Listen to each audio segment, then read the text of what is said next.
আসসালামু আলাইকুম, আমি মোসাম্মদ মাহাজাবিন মজুমদার। আজকে 2021 সালের এসএসসি পরীক্ষার্থীদের দ্বিতীয় সপ্তাহে যে রাশিয়ান অ্যাসাইনমেন্ট রয়েছে তার উত্তরটি নিয়ে আমি ভিডিওটি বানাচ্ছি।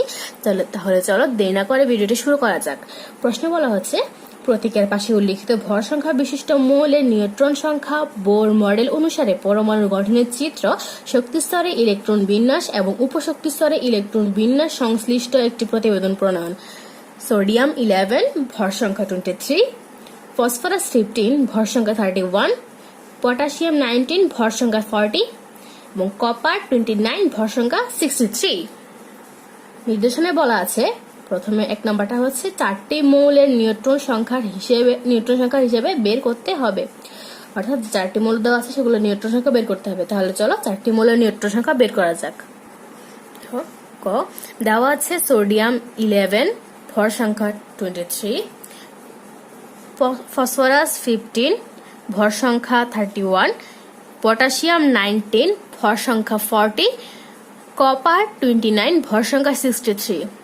অর্থাৎ সোডিয়াম এর প্রোটন বা পারমাণবিক সংখ্যা 11 ও ভর সংখ্যা 23, ফসফরাস এর প্রোটন বা পারমাণবিক সংখ্যা 15 ও ভর সংখ্যা 31, পটাশিয়ামের প্রোটন বা পারমাণবিক সংখ্যা 19 ও ভর সংখ্যা 40, কপারের প্রোটন বা পারমাণবিক সংখ্যা 29 ও ভর সংখ্যা 63। যেহেতু ভর সংখ্যা ইকুয়ালস টু প্রোটন সংখ্যা প্লাস নিউট্রন সংখ্যা, সুতরাং নিউট্রন সংখ্যা ইকুয়ালস টু ভর সংখ্যা মাইনাস প্রোটন সংখ্যা। অর্থাৎ ভর সংখ্যা হচ্ছে প্রোটন সংখ্যা বা পারমাণবিক সংখ্যা এবং নিউট্রন সংখ্যার যোগফল। তাহলে নিউট্রন সংখ্যা হবে, আমরা যদি ভর সংখ্যা থেকে প্রোটন বা পারমাণবিক সংখ্যা বিয়োগ দিই তাহলে আমরা নিউট্রন সংখ্যা পেয়ে যাব। তাহলে আমরা চলো এই নিউট্রন সংখ্যার যে সূত্রটি পেলাম সেই সূত্রটি দিয়ে আমরা এই 4টি মৌলের ভর সংখ্যা নির্ণয় করি, এই 4টি মৌলের নিউট্রন সংখ্যা নির্ণয় করি। সোডিয়ামের নিউট্রন সংখ্যা 23 - 11, 23 ছিল আমাদের ভর সংখ্যা এবং 11 ছিল আমাদের প্রোটন বা পারমাণবিক সংখ্যা, যেটা বিয়োগ করে আমরা পেয়েছি 11। তাহলে নিউট্রন সংখ্যা, সোডিয়ামের নিউট্রন সংখ্যা হবে 11। ফসফরাসের নিউট্রন সংখ্যা হবে ভর সংখ্যা বিয়োগ প্রোটন সংখ্যা, তাহলে 31 হচ্ছে ভর সংখ্যা এবং 15 হচ্ছে প্রোটন সংখ্যা, বিয়োগ করে আমরা 16 পেয়েছি। এই 16 হচ্ছে ফসফরাসের নিউট্রন সংখ্যা। পটাশিয়ামের নিউট্রন সংখ্যা হচ্ছে 40 - 19 = 21, 40 হচ্ছে ভর সংখ্যা, 19 হচ্ছে প্রোটন সংখ্যা, তাহলে 21 হবে বা 21 হবে নিউট্রন সংখ্যা। কপারের নিউট্রন সংখ্যা ইকুয়ালস টু 63 - 29 = 34, 63 হচ্ছে কপারের ভর সংখ্যা এবং 29 হচ্ছে কপারের প্রোটন বা পারমাণবিক সংখ্যা।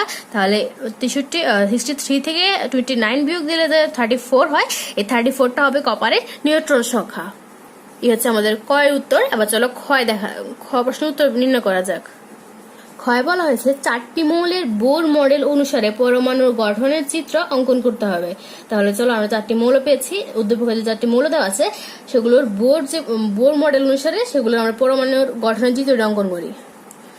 দেখো, সোডিয়ামের প্রোটন বা পারমাণবিক সংখ্যা 11, সোডিয়াম ইলেকট্রন বিন্যাস, প্রথম শক্তি স্তরে আমরা 2টা রাখবো, তারপর শক্তি স্তরে 8টা, তাহলে বাকি 8 আর 2 10, আর বাকি থাকে 11, হতে একটা বাকি থাকলে তাহলে একটা পরে শক্তি স্তরে বসাবো। দেখো, আমরা প্রথম শক্তি স্তরে 2টা বসিয়েছি, তারপরে শক্তি স্তরে 8টা বসিয়েছি, আর যে একটা বাকি ছিল সেটা পরে শক্তি স্তরে বসিয়েছি। এটা হচ্ছে বোর পরমাণু মডেল। আমরা জানি বোর যে পরমাণু মডেল,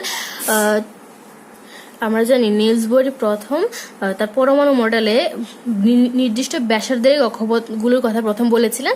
তাই আমরা বোরের পরমাণু মডেল অনুসারে প্রথম মৌলটির ইলেকট্রন বিন্যাস দেখালাম। তাহলে চলো পরের মৌলের ইলেকট্রন বিন্যাস নির্ণয় করা যাক।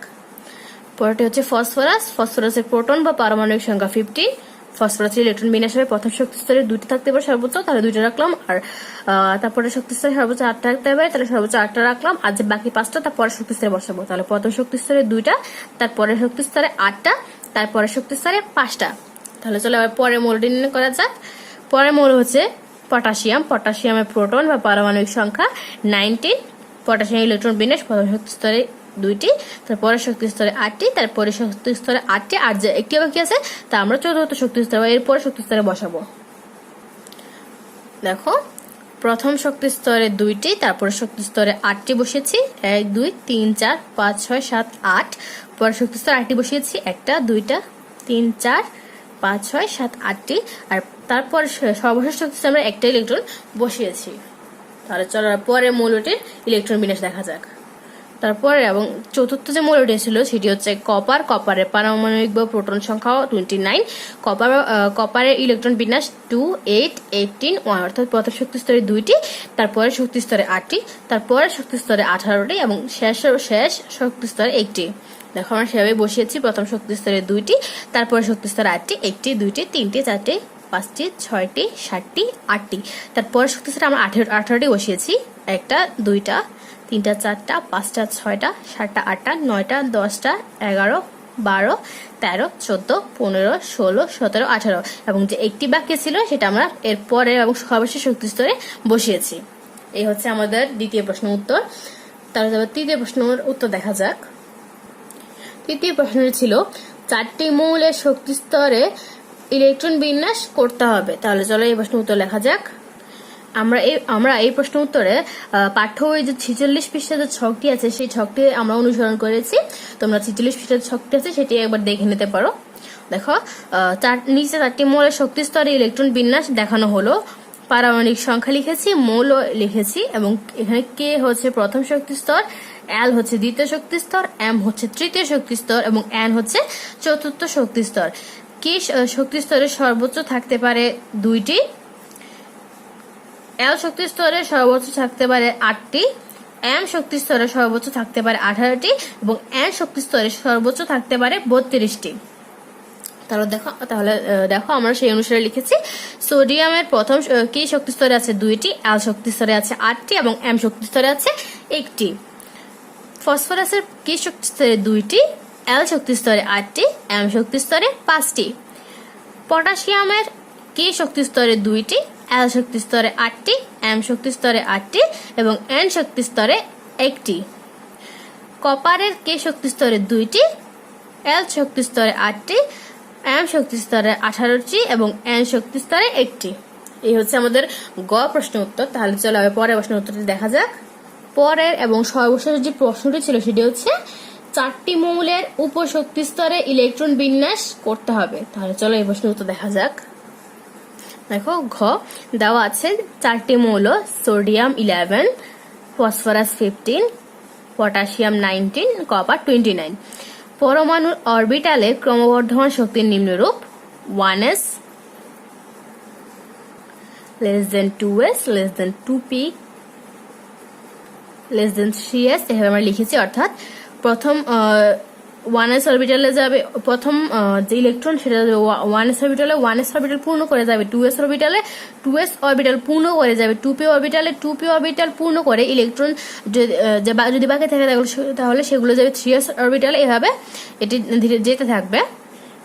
দেখো অরবিটালগুলোকে 4টি নামে অরবিটালগুলোকে এস, পি, ডি এবং এফ নামে আখ্যায়িত করা হয়। এস অরবিটাল বা উপশক্তি স্তরে সর্বোচ্চ ইলেকট্রন থাকতে পারে 2টি, পি অরবিটালে সর্বোচ্চ ইলেকট্রন থাকতে পারে 6টি, ডি অরবিটালে সর্বোচ্চ ইলেকট্রন থাকতে পারে 10টি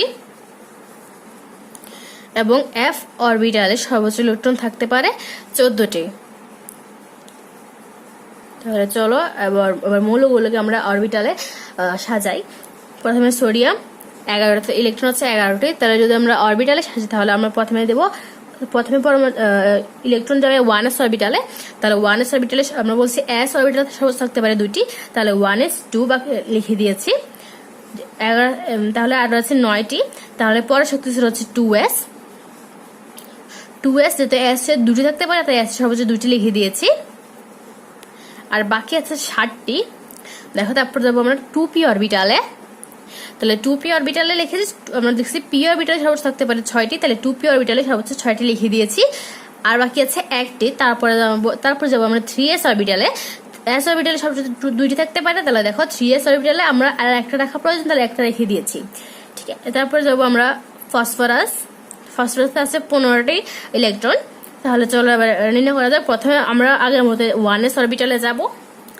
তাহলে 1s এ সর্বোচ্চ যেহেতু s এ সর্বোচ্চ 2টি থাকতে পারে তাহলে 1s2 আর বাকি থাকে 13টি। তাহলে পরের শক্তি স্তরে যাওয়া যাক 2s। তাহলে দেখো 2s লিখেছি, 2 যেহেতু s এর সর্বোচ্চ 2টি থাকতে পারে তাহলে 2s2। তারপর যাব আমরা 2p তে। 2p তে সর্বোচ্চ থাকতে পারে অর্থাৎ p তে সর্বোচ্চ 6টি। তাহলে 6টি লিখে দিয়েছি।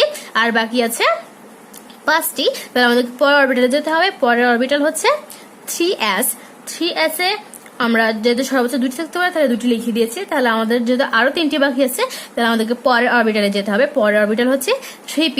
আমরা জানি p তে সর্বোচ্চ 6টি থাকতে পারে, আমাদের 6টির প্রয়োজন নেই, আমাদের আর 3টি বাকি আছে, তাহলে আমরা সেই 3টি 3p অরবিটালে লিখে দিয়েছি। তারপরে আছে পটাশিয়াম। পটাশিয়ামের ইলেকট্রন 19, তাহলে 19 ইলেকট্রন আছে, তাহলে প্রথম শক্তি স্তর কি 1s, তাহলে 1s এ যাবো। 1s এ যাতে সর্বোচ্চ দুটি থাকতে পারে আমরা 2 লিখে দিয়েছি। যেহেতু আমাদের আরো 17টি বাকি আছে তাহলে আমাদেরকে পরের শক্তি স্তরে যেতে হবে। পরের শক্তি স্তর হচ্ছে 2s, তাহলে 2s এ গেলাম। s শক্তি স্তরে সর্বোচ্চ দুটি থাকতে পারে, তাহলে দুইটি দিলাম। আমাদের আরো 15টি ইলেকট্রন বাকি আছে, তাহলে আমাদেরকে পরের শক্তি স্তরে যেতে হবে।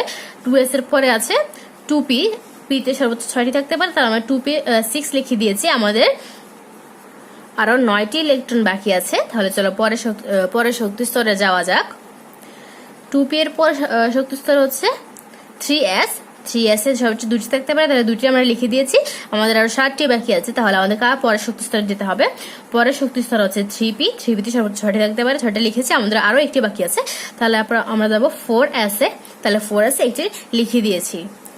তারপর হচ্ছে কপার। কপার হচ্ছে 29টি ইলেকট্রন, তাহলে আমরা দেখি। প্রথমে আমরা যেহেতু 1s, তাহলে 1s এ দুটি লিখে দিয়েছি। তারপরে অরবিটাল হচ্ছে 2s, 2s সর্বোচ্চ দুটি থাকতে পারে, দুটি লিখেছি। তারপরটা হচ্ছে 2p, 2p তে সর্বোচ্চ 6টি থাকতে পারে, 6টি দেওয়ার পর আমাদের আরো ইলেকট্রন রয়ে গেছে, তাহলে আমরা পরের শক্তি স্তরে যাব। পরের শক্তি স্তর হচ্ছে 3s, আমরা 3s এ দুটি ইলেকট্রন থাকতে পারে, দুটি ইলেকট্রন দিয়ে দিয়েছি। আমাদের আর যেহেতু বাকি আছে তাহলে আমাদেরকে পরের শক্তি স্তরে যেতে হবে। পরের শক্তি স্তর হচ্ছে 3p, 3p তে সর্বোচ্চ 6টা থাকতে পারে, 3p দিয়েছি। তারপর শক্তি স্তর হচ্ছে 4s, তাহলে আমরা 4s এ একটা দিয়েছি। আমাদের আরো 10টা বাকি আছে, সেই 10টা আমরা এই যে 3d তে লিখে দিয়েছি। এখন যদি আমরা সাজানোর জন্য, অর্থাৎ প্রথম শক্তি স্তর, দ্বিতীয় শক্তি স্তর, তৃতীয় শক্তি স্তর এগুলো আলাদা করে লেখার জন্য প্রথমে প্রথম শক্তি স্তর লিখেছি, তারপরে দ্বিতীয় শক্তি স্তর একসাথে লিখেছি।